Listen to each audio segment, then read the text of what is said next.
Online जो तो shift change होने के लिए ऑनलाइन वही चीज़ के वास्ते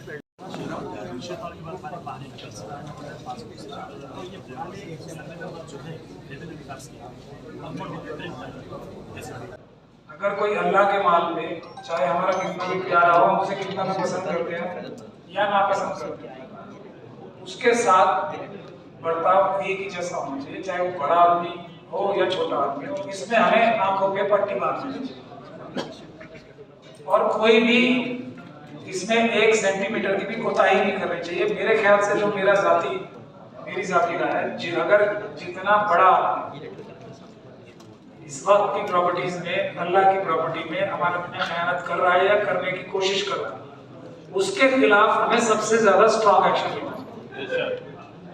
कोई छोटा आदमी है उसके खिलाफ औहदे में कम एक्शन होना चाहिए, कोई बड़ा है तो उसके खिलाफ सबसे सख्त एक्शन होना चाहिए और उसके लिए हमें अपनी पूरी ताकत लगानी चाहिए। एक तो ये।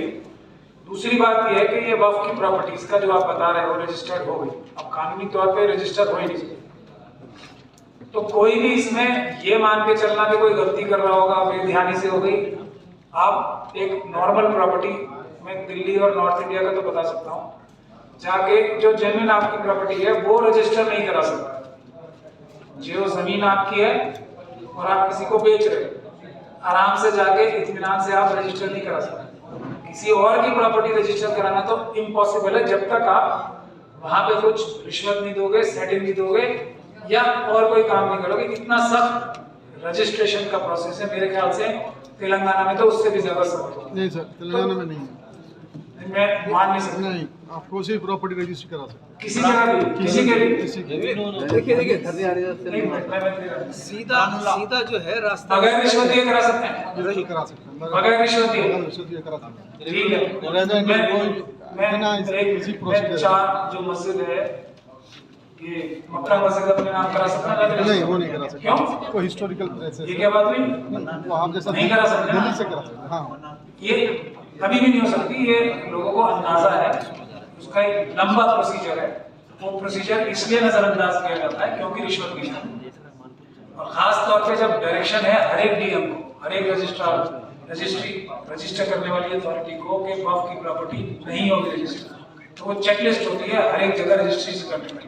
चेकलिस्ट में अगर आपकी वक्फ प्रॉपर्टी नहीं भी होगी, तब भी पहले ये उसको चेकलिस्ट में टिक करना होगा कि ये वक्फ प्रॉपर्टी नहीं, सरकारी प्रॉपर्टी नहीं। तो इसीलिए मैं आपको कह रहा हूँ कि यहाँ तो धारणी है, धारणी में तो पूरा डिजिटाइजेशन हो गया है, तो वहाँ तो हो ही नहीं सकता और हो रहा है। तो इसका मतलब, मेरा कहने का मतलब ये है, ये क्रिमिनल ऑफेंस है। इसमें बोर्ड के office bearers, members, chairman, CEO सब शामिल हैं आपके केस में, इसलिए क्योंकि आपने उनकी याद दहानी लेटर लिख के करा, इसलिए वो भी इन्वॉल्व है, वो भी मुल्जिम बनेंगे इसमें। और जिसने रजिस्टर किया है वो ऑफिसर बनेगा। अब तो डीएम साहब भी बनेंगे क्योंकि उनकी भी जिम्मेदारी लगी हुई है कि कोई भी वक्फ की प्रॉपर्टी ऐसे नहीं हो। अगर आपने डीएम साहब को लिखा है तो डीएम साहब भी इसमें मुल्जिम बनेंगे बाय नेम।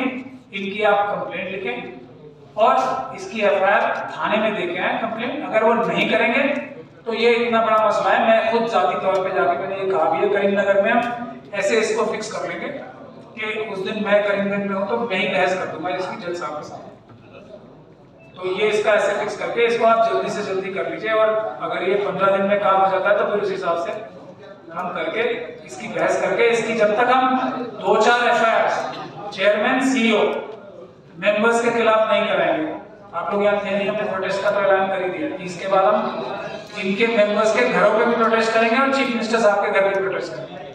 लेकिन ये एफआईआर होनी भी उतनी ही जरूरी और कारगर होगी जितनी ये प्रोटेस्ट करना।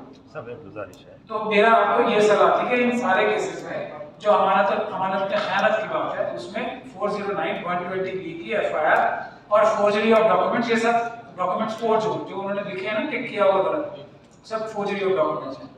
कॉन्स्पिरेसी, अमानत में खयानत 409 और फोर्जरी ऑफ डॉक्यूमेंट्स। अगर क्योंकि ये 467 लगेगा उसमें भी लाइफ है और 409 की भी उम्र कैद की सजा है।